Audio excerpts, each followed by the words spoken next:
Ya Tuhan, kami berterima kasih. Kerap kali, berulang kali dalam hidup ini Engkau ingatkan tugas kami sebagai orang-orang percaya yang telah ditebus dengan darah-Mu yang kudus. Hal ini seharusnya menjadi sukacita bagi kami. Karena terkadang urusan dunia mengambil hampir separuh lebih perhatian kami, yang membuat kami melupakan visi misi yang Tuhan taruh ketika Tuhan menjadi juru selamat kami. Biarlah melalui pujian, melalui kebenaran firman yang sebentar lagi kami akan dengar, Tuhan hampiri kami kembali. Dan biarlah firman ini menyapa setiap kami pribadi demi pribadi ya Tuhan.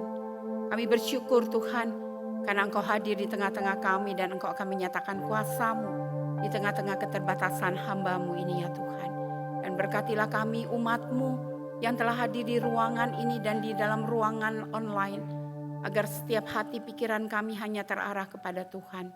Sehingga ketika ibadah ini selesai, bejana hidup kami telah dipenuhkan untuk melanjutkan kehidupan kami di hari-hari berikutnya.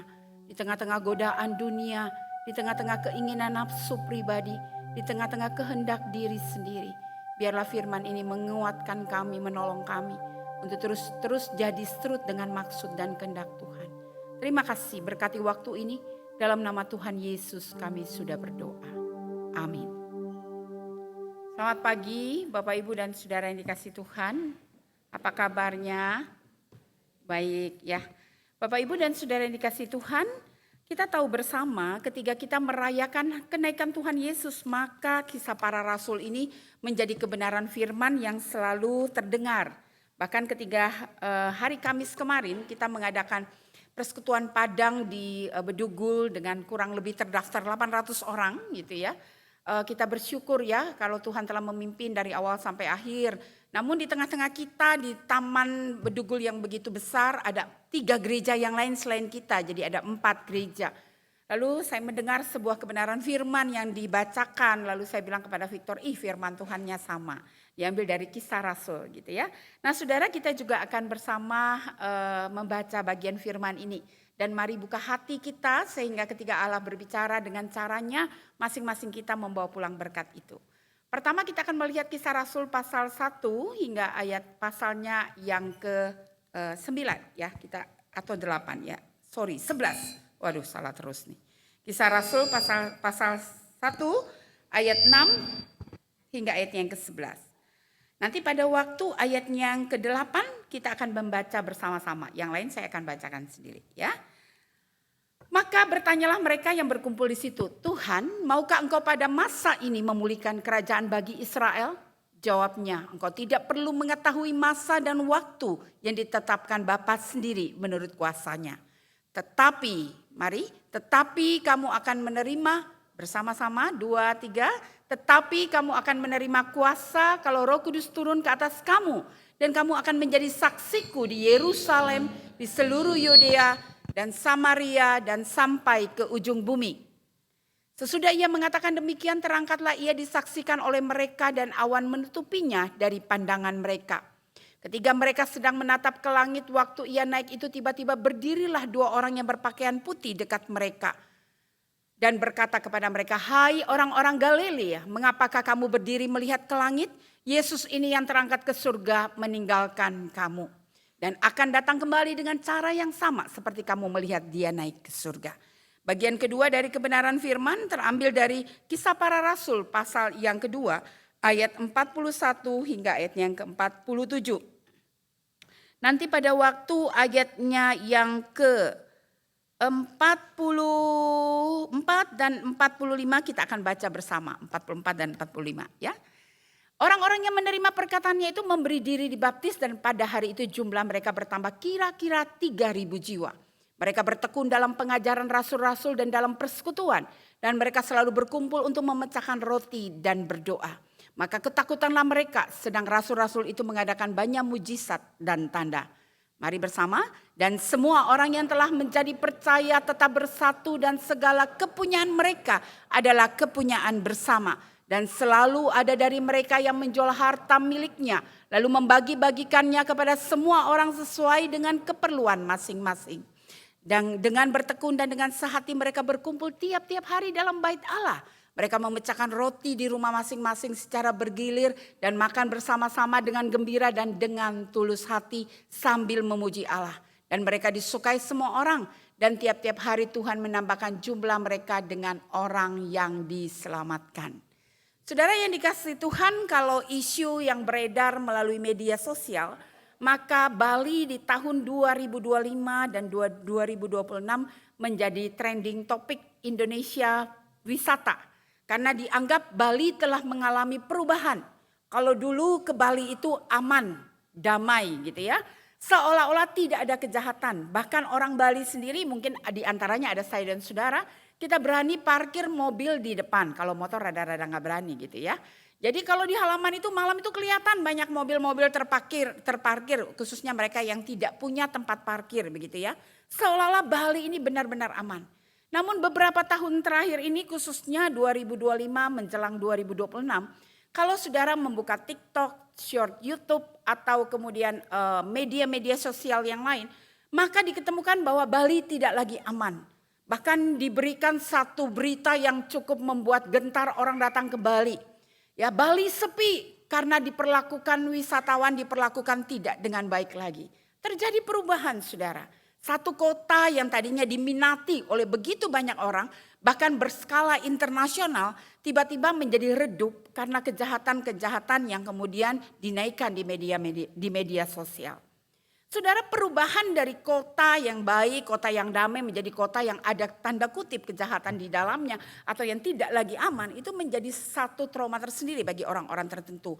Apalagi kalau orang-orang itu pernah mengalami lalu kemudian mereka share ke orang lain. Maka itu menjadi hal yang tambah terpuruk saudara. Kota Hiroshima saudara adalah satu kota yang pada tahun 1945 menjadi satu kota yang menggemparkan dunia. Karena ada bom saudara. Lalu apa yang terjadi? Kota itu dianggap kota yang sudah terkutuk. Kota yang tidak lagi bisa berkembang. Kota yang akan sulit bangkit. Kota yang dianggap punya radiasi yang menyebar yang berbahaya bagi kondisi tubuh dan sebagai kesehatan dan sebagainya. Namun hari ini saudara, kalau saudara membuka Hiroshima, maka saudara akan menemukan dia menjadi kota damai, perdamaian. City of Peace dikatakan ya. Kota yang dikunjungi banyak mancanegara, turis mancanegara. Sebuah kota yang justru ada monumen yang dianggap satu tempat di mana orang-orang berkunjung dan sebagainya.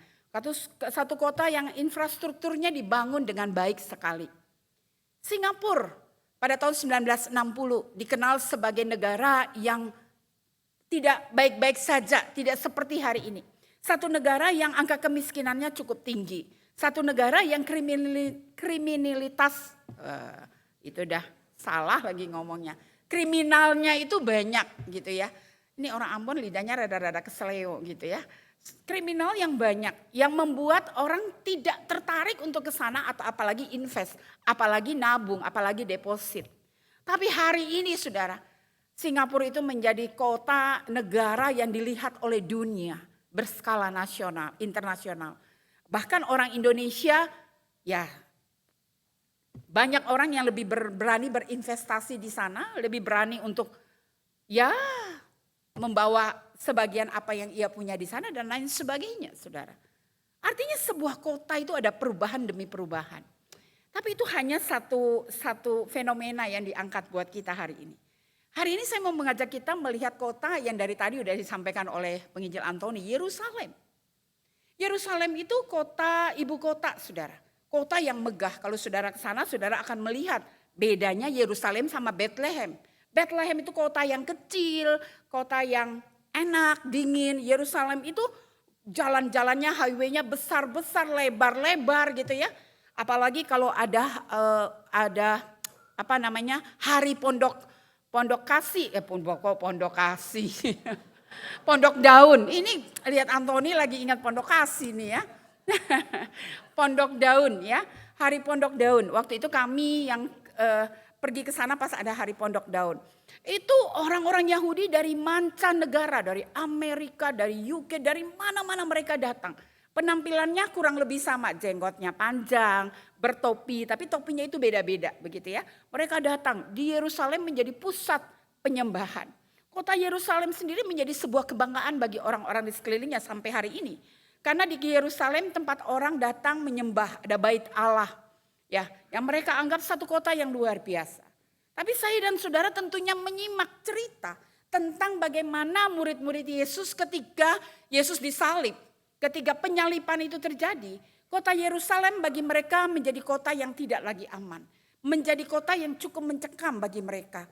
Karena mereka kehilangan sosok kepemimpinan. Mereka kehilangan Yesus yang mereka anggap yang sebagai Mesias, sebagai guru mereka. Mereka tiba-tiba berada di dalam sebuah ruangan, mereka kunci pintu, mereka tutup jendelanya semua. Kenapa? Ya karena mereka merasa sudah tidak aman. Mereka putus asa, mereka mulai khawatir. Mereka mulai bertanya-tanya mungkin di dalam hati mereka. Apa yang sedang terjadi? Kenapa kita jadi begini dan sebagainya. Namun saudara, yang luar biasa keberadaan murid-muridnya di Yerusalem ketika mereka merasa terpuruk, ketika mereka dalam kekhawatiran, Allah adalah Allah yang menyatakan diri. Kristus adalah Kristus yang Tuhan yang menyatakan diri. Dan ketika dia menyatakan diri dalam masa-masa kebangkitannya, kita udah ikuti itu menjadi kebenaran mimbar selama 1 bulan, bulan April ini saudara. Dan di bulan Mei ini kembali kita diajak untuk melihat hal di mana sebenarnya kita berada. Nah saudara, ketika kita bicara tentang orang-orang yang terpuruk, murid-murid yang terpuruk. Tapi di kota Yerusalem ini juga terjadi sebuah peristiwa yang viral. Menjadi trending topik pada waktu itu. Di mana ketika Tuhan menyatakan dirinya. Lalu murid-muridnya ini mereka ketika Tuhan naik ke surga, mereka tidak lagi menjadi orang yang terkurung. Tidak lagi menjadi orang yang kesepian. Tidak lagi menjadi orang yang berada dalam pergumulan yang berat. Tapi mereka dalam satu pengharapan, mereka berada dalam satu ruangan, bukan sedang dalam kemurungan, tapi mereka dalam keadaan mereka berdoa. Mereka berdoa, mereka dikatakan apa? Mereka pergi ke ruangan itu, mereka bertekun, mereka berdoa di sana. Dan pada waktu mereka berdoa, mereka minta hikmat Tuhan. Dan Tuhan menyatakan kuasanya. Minggu depan akan disampaikan oleh hambanya dengan lebih detail lagi tentang Pentakosta. Tapi saudara, ketika hal itu terjadi dikatakan ada sebuah transformasi, ada sebuah perubahan yang terjadi di kota Yerusalem. Kota Yerusalem yang tadinya terlihat suram bagi mereka, tiba-tiba menjadi kota yang penuh dengan gairah. Karena di kota itu kembali Tuhan memanggil semua murid-muridnya untuk berkumpul. Dan dia menyatakan dirinya bahwa aku harus naik, tapi aku akan memberikan penolong kepada kalian. Aku harus pergi, namun aku akan meninggalkan kuasa kepada kalian. Dan itu terjadi saudara, luar biasa sekali. Murid-muridnya dibangkitkan, ada gairah kembali. Mereka menjalani hidup sebagai anak-anak Tuhan. Bahkan ketika ada orang-orang yang mengejek, kalian mabuk, itu orang-orang gila. Mereka berbicara sembarangan. Petrus tanpa takut lalu dia berkata, Petrus yang ketika Yesus dibawa dalam jalan salib, yang bersembunyi, bahkan yang menyangkal bahwa aku tidak mengenal dia. Tiba-tiba dia bangkit lalu dia berkata bahwa kami tidak mabuk. Tapi ada kuasa Roh Kudus Tuhan yang bersama dengan kami. Ada kuasa Roh Kudus Tuhan yang menyertai kami. Saudara, itu sebuah transformasi, sebuah kebangkitan dari hati yang tidak mengenal, hati yang tidak mengalami, belum mengalami zaman kuasa Tuhan. Kemudian hati yang mengalami kuasa Tuhan. Dan apa yang terjadi? Firman Tuhan berkata, pada hari itu ketika ada orang percaya datang berkumpul di Yerusalem. Lalu kemudian ketika Allah menyatakan kuasanya, Petrus diberikan kemampuan, ada kuasa yang turun atas dirinya. Dan dengan berani dia menyatakan tentang Tuhan yang dia percayai, Allah yang hidup. Firman Tuhan berkata, hari itu juga ada 3.000 laki-laki yang kembali ditambahkan untuk menjadi orang yang percaya. Kenapa? Karena Tuhan meletakkan, tiba-tiba orang Yahudi berbicara dengan bahasa yang bukan bahasa mereka. Bahasa Mesopotamia, bahasa dari Panfilia dan sebagainya. Bahasa yang mereka utarakan bukan mereka sedang bernyanyi atau memperkatakan yang ngawur. Tapi Tuhan meletakkan firman di mulutnya. Sehingga murid-muridnya itu kemudian bisa berbahasa dan menceritakan tentang Tuhan. Hari itu firman Tuhan katakan ketika Petrus berkhotbah ada 3.000 laki-laki yang percaya kepada Tuhan. Setelah itu ada 5.000 dan terus Tuhan tambahkan. Saudara, kita bisa melihat bagaimana Allah mengubahkan sebuah kota yang penuh dengan ketakutan karena ada ketidakpengharapan. Menjadi kota yang kembali dibangkitkan karena ada pengharapan di hadapan Tuhan. Dan ada kuasa Tuhan yang Tuhan nyatakan. Saudara, ketika mempersiapkan bagian ini, penginjil Gunarto yang kebetulan mempersiapkan. Lalu saya cuma mengatakan di dalam kelas persiapan itu. Bagi saya Yerusalem itu adalah hati kita. Hati saya dan saudara. Saya dan saudara adalah orang-orang yang berada dalam Yerusalem yang lama. Kita adalah orang yang terpuruk, kita orang yang berputus asa. Kita orang yang tidak punya pengharapan akan hidup kita. Saya dan saudara pasti menuju kepada namanya kebinasaan. Saya dan saudara pasti menuju namanya kematian kekal. Tetapi kasih karunia Allah yang cukup membuat saya dan saudara mengalami yang namanya transformasi. Sehingga hidup kita menjadi hidup yang diubahkan dan berubah. Lalu menjadi Yerusalem baru. Di dalam Yerusalem baru itu ada apa saja? Ada pengharapan, ada kuasa, ada pernyataan kasih Tuhan, ada pernyataan kuasa Tuhan. Itu Yerusalem baru. Artinya kalau saya dan saudara hati kita ini ibarat Yerusalem. Berarti saya dan saudara di dalam hati kita ada kuasa kasih Tuhan. Ada penyertaan Tuhan. Ada otoritas yang Allah berikan bagi setiap kita yang percaya kepada Dia. Itu sebuah perubahan dari lama menjadi baru. Tapi pertanyaannya, benarkah di dalam hati saya dan saudara telah menjadi Yerusalem baru di mana Tuhan hadir dan kuasa kebangkitannya dinyatakan? Atau jangan-jangan kita merasa kita telah menjadi Yerusalem baru. Tapi pertanyaannya, apakah hidup kita telah menyatakan kuasa kasih Tuhan? Saudara, tadi saya menyinggung juga di KU1. Minggu lalu saya dipercayakan di bulan keluarga Istana Regensi. Karena bulan keluarga tema mereka berbeda dari kita. Lalu mereka bertemakan keterbukaan yang membangun. Ya, lalu lebih disasarkan kepada remaja. Di awal-awal saya bilang begini, remaja punya definisi keterbukaan sama kita orang tua itu berbeda. Bagi remaja keterbukaan itu berarti dihakimi. Keterbukaan itu berarti ditindas. Keterbukaan itu berarti dilarang. Keterbukaan itu berarti menjadi terbatas. Ya. Kalau bagi kita orang dewasa tujuannya mengayomi, menjagai, kalau bisa kualitas hidupnya ditingkatkan. Dari keterbukaan kita tahu nih bisa mendiagnosa, anak kita punya karakter begini, kita harus tingkatkan dan sebagainya. Tapi bagi mereka sulit untuk terbuka. Mereka akan terbuka hal yang bagi mereka dalam keterbukaan itu mereka menerima pujian orang tua, bukan kritikan. Makanya mereka tidak terus-terus mau terbuka. Lalu saya kasih contoh, ada 2 orang remaja, ini real ya. Yang satu remaja dia bilang sama papanya, aku lagi cinta sama seseorang. Tapi orang itu bukan beragama Kristen. Terus papa mamanya bilang, oh ya jelas jawaban kami tidak setuju gitu ya. Lalu sudah, ya udah anak ini menerima. Lalu dia berkata kepada sahabatnya, saya menerima larangan orang tua saya. Karena ketika saya berkeluh kesah tentang hidup saya atau bercerita tentang hidup saya, mereka selalu menjadi orang tua yang mau mendengar. That's good. Ya. Tapi satu anak, papanya bilang, kamu harus terbuka sama papa mama. Karena kamu belum dewasa, maka harus terbuka. Terbukalah dia. Pap, mam, aku lagi falling in love sama seseorang. Boleh gak dia datang ke rumah? Oh gak boleh, jangan, gak boleh. Siapa dia? Latar belakang anak ini ceritalah apa adanya. Semakin dia bercerita, papa mamanya semakin menutup hati. Terakhir dari kisah itu, tidak boleh ketemu, bahkan tidak boleh berteman. Saudara lihat, dosa yang merengut hati pribadi demi pribadi itu terkadang membawa kita kepada skema dosa yang lebih besar. Ya. Hidup saya dan saudara kalau kita katakan hati kita ini Yerusalem baru. Harusnya kita berubah, mengalami yang namanya transformasi. Saya tadi juga bilang begini, di dalam Kids EE itu diajarkan begini, iman sementara. Iman sementara itu seperti seseorang yang main balon. Saudara di sini pernah main balon yang kuning, dipencet-pencet, digulung-gulung, terus ditiup. Pernah?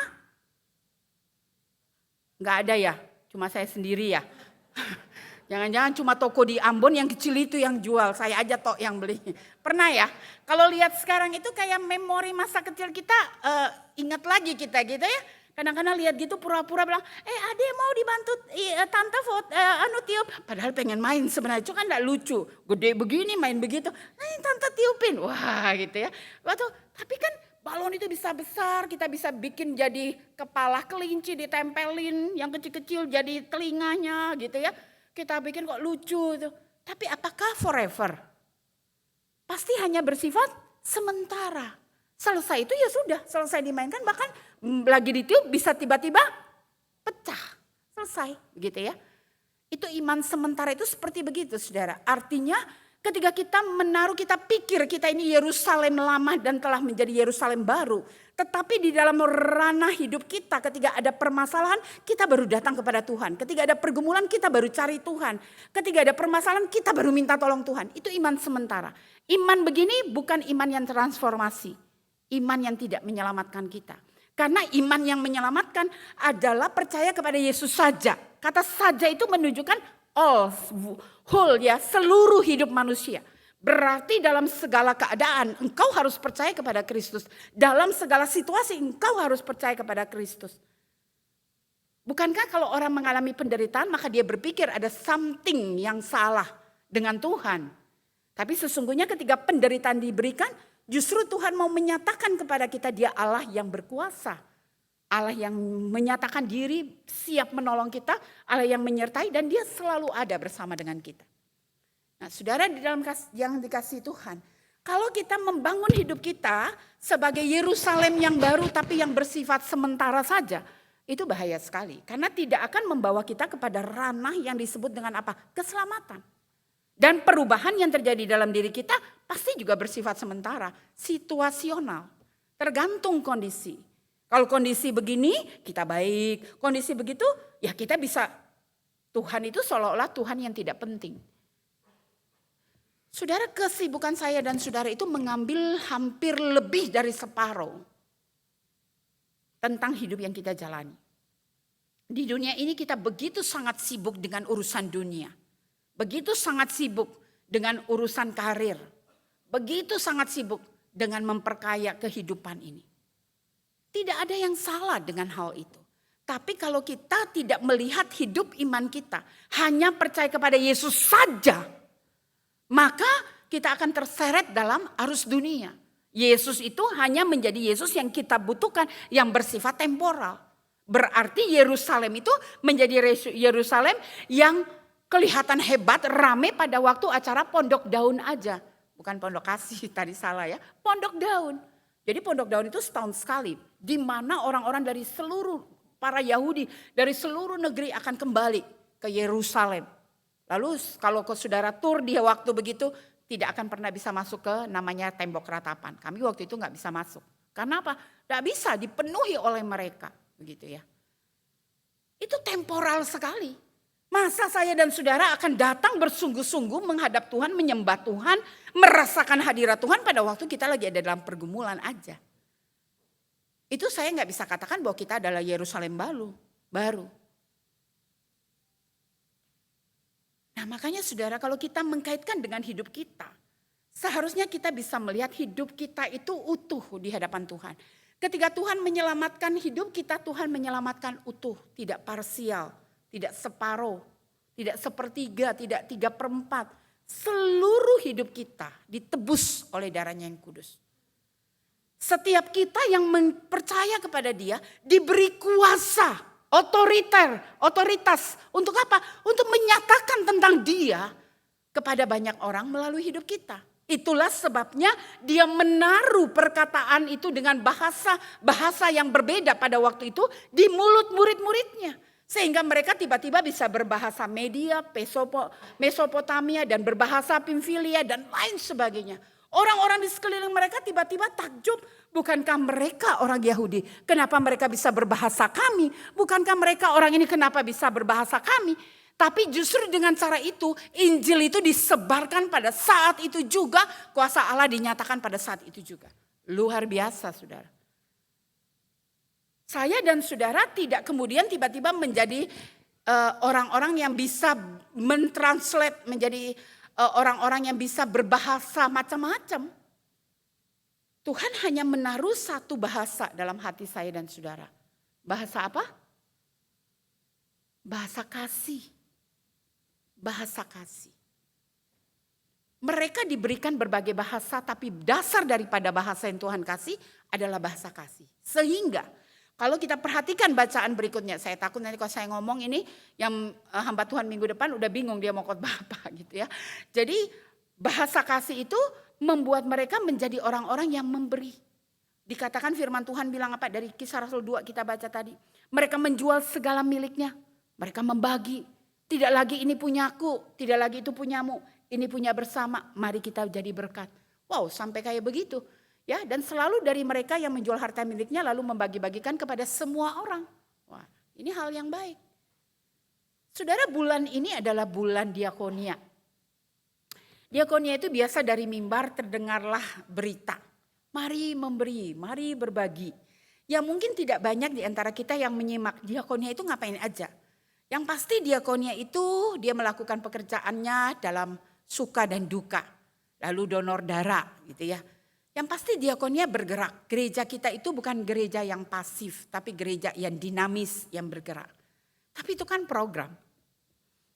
Pertanyaannya, saya dan saudara secara pribadi, apakah telah menjadi Yerusalem baru yang diubahkan dan mengalami kuasa Tuhan dalam hidup kita? Kalau iya, maka seharusnya dalam hidup kita, Yerusalem yang kedua, yaitu keluarga kita, adalah keluarga juga yang hidupnya berkenan di hadapan Tuhan. Saya katakan tadi di KU1 juga. Saya bilang penebusan yang Allah lakukan selalu bersifat personal. Hubungan suami istri di dalam catatan sipil, pencatatan sipil atau dalam kenegaraan itu dianggap dua menjadi satu. Dalam keagamaan juga kita mendengarkan hal itu ya. Sudah dua menjadi satu, udah nikah maka segala sesuatu dikerjakan bersama. Tapi kalau penebusan itu tidak pernah bersifat dua menjadi satu. Penebusan yang Allah lakukan adalah one by one. Pribadi demi pribadi. Jadi tidak ada suami bertanggung jawab sama istri, istri bertanggung jawab sama suami. Tadi ada guyonan di sekolah minggu suami istri.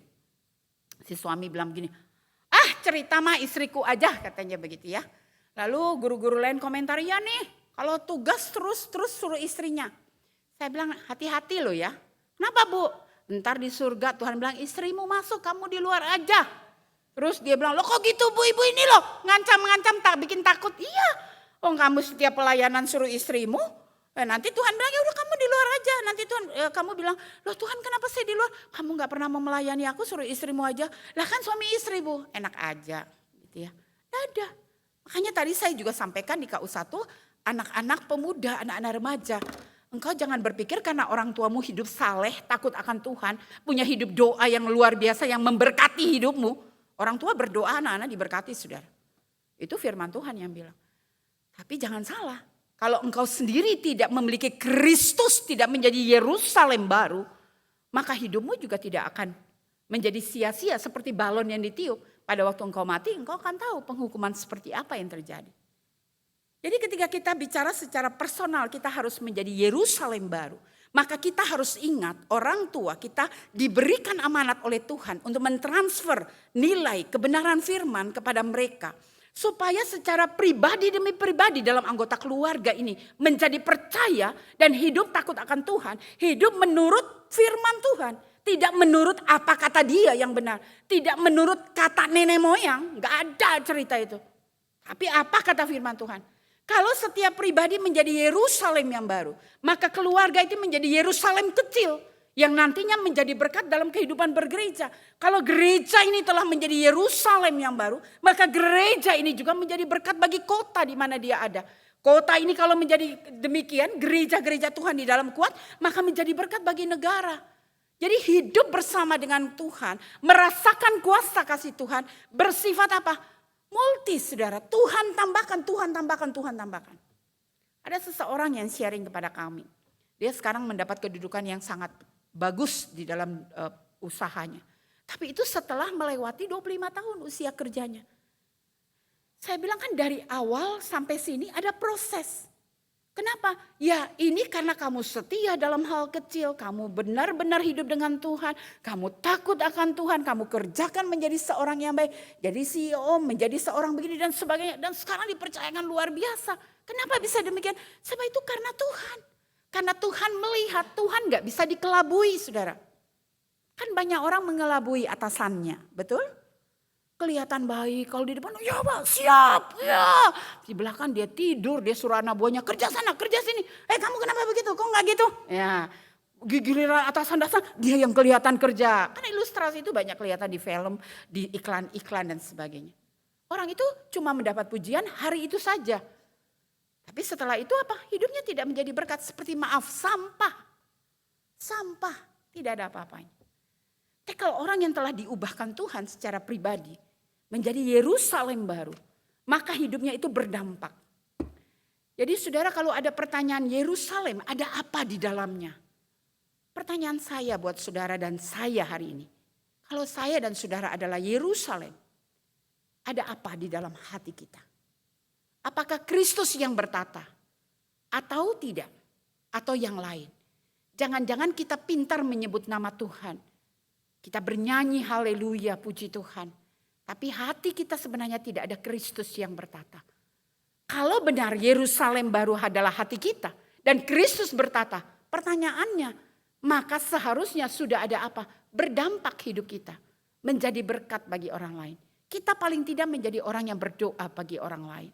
Kita paling tidak menjadi orang yang menyatakan kasih dilihat oleh orang lain. Itu baru Yerusalem baru yang sesungguhnya. Kenapa? Karena tangan Tuhan yang mengubah. Tangan Tuhan yang bertindak. Tangan Tuhan yang Tuhan nyatakan. Bukan murid Tuhan, saudara. Petrus terlihat berkhotbah 3.000 orang percaya. Petrus terlihat berkhotbah ada 5.000 orang percaya. Petrus menjamah orang itu, terlihat dia kemudian bisa berjalan. Dari seumur hidup dia tidak pernah bisa berjalan. Petrus hanya berkata, angkat tikarmu, gulung tikarmu, berdiri dan berjalan. Berjalan. Apakah Petrus? Jawabnya tidak. Kristus, kuasa dari Allah yang tertinggi. Kalau saudara bilang saudara berubah, maka saudara dan saya berada dalam sebuah ranah yang benar. Sebuah skema dari Tuhan yang benar. Tapi kalau saudara bilang saudara adalah orang yang percaya Kristus, tapi hidupmu tidak mengubah orang lain. Hanya terus berpusat kepada diri sendiri. Gimana saya harus perhatikan orang? Saya sendiri bermasalah. Gimana saya harus memberi? Saya sendiri berkekurangan. Kalau itu menjadi perkataan kita dari hari ke hari. Saudara, kita perlu seperti murid-muridnya. Berdiam diri di satu ruangan. Bertekun berdoa. Mendengar apa benar ini hidup yang sesungguhnya. Karena orang harusnya berubah. Karena telah diubahkan. Oleh siapa? Oleh Tuhan. Tuhan yang maha kuasa apa tidak maha kuasa? Apa jawab saudara? Tuhan yang bagaimana saudara?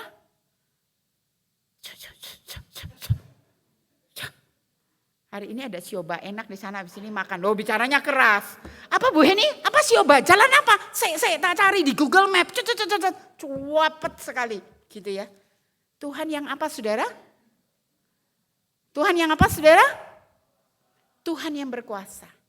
Kalau saudara percaya saudara adalah dan saya adalah Yerusalem baru. Allah yang berkuasa itu bertata di hati kita. Maka hidup kita harusnya hidup yang menjadi berkat. Hidup yang menjadi berkat. Bukan saja dalam finansial. Tapi juga di dalam berbagai aspek hidup kita. Perkataan, cara berpikir, cara kita memberi nasihat, hati kita dan lain sebagainya. Saudara, ada seseorang ketika saya bilang, tuh belanja di kantin. Sekalian promosi nih. Belanja tuh di kantin saya bilangnya. Waduh, gak ada yang cocok menunya. Aduh, jangan pikir diri sendirilah. Belilah untuk orang lain. Kenapa sih Bu Heni suruh-suruh saya terus katanya. Terus bagaimana? Emang situ GR pikir saya suruh situ terus. Saya juga suruh orang lain kok. Tapi harus lihat. Pada waktu saya minta kamu. Karena saya tahu kamu punya kelebihan. Untuk beli. Kamu jangan berpikir Bu Heni lagi nyuruh saya belanja. Enggak. Bu Heni Tuhan pakai untuk menjadi berkat. Karena saya akan belanja untuk orang lain. Siapa yang mau dibelanjain sama Pak Antoni habis ini?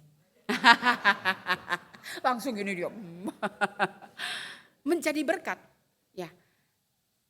Satu waktu ada seseorang dalam kesesakan. Dia susah sekali mengampuni. Lalu saya bilang, ketika dia bertanya, menurut Bu Heni gimana? Saya bilang, ya. Kalau tanya kepada saya. Kalau manusia saya akan bilang itu orang kurang ajar. Kalau bisa gak usah diampuni, dijos aja gitu ya. Nyakitin gitu ya. Tapi kalau secara kehidupan rohani, saya bilang, ya Tuhan memang minta kita mengampuni. Tapi ingat, mengampuni tidak akan selesai hanya dengan berkata gini, saya ampuni kamu. Oh enggak, butuh tahunan, bulanan untuk benar-benar bisa ampuni. Baru bisa lihat matanya dengan baik. Kalau enggak, kalau bisa gini, ampun ini tapi tidak apa-apa, itu proses saudara. Lalu saya bilang, waktu dia bercerita pasangannya tidak kurang senang lah katakan begitu ya. Kok ngampuni sih Bu Heni itu gimana sih gitu ya. Saya cuma bilang kepada orang ini, percayalah kalau saya berkata sesuai dengan firman, maka hidupmu akan baik-baik saja beberapa waktu ke depan. Sekarang ingin mungkin tidak baik-baik saja karena tidak bisa mengampuni. Tapi kalau saya bilang mengampunilah karena firman Tuhan berkata demikian, nanti engkau akan menemukan bahwa hidupmu itu baik-baik saja beberapa waktu ke depan. Kenapa? Menjalankan firman Tuhan itu dampaknya enggak hari ini, tapi bersifat kekal dalam hidup kita, berdampak menjadi berkat bagi orang lain. Saudara, mari berjuang. Siapa Yerusalem baru? Saya enggak suruh traktir loh, cuma tanya Yerusalem baru. Sedikit orang yang mengaku Yerusalem baru.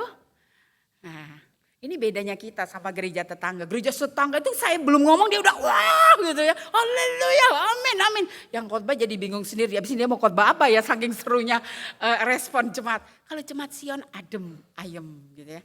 Siapa yang Yerusalem baru? Angkat tangan. Oh, baru banyak yang angkat tangan. Wah ya. Saudara, enggak apa-apa yang enggak angkat tangan tapi harus katakan di hati saya Yerusalem baru.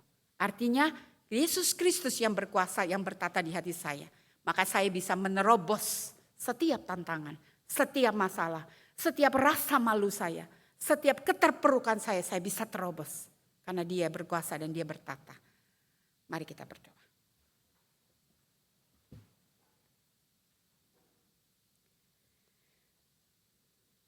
Saudara ambil waktu teduh sejenak.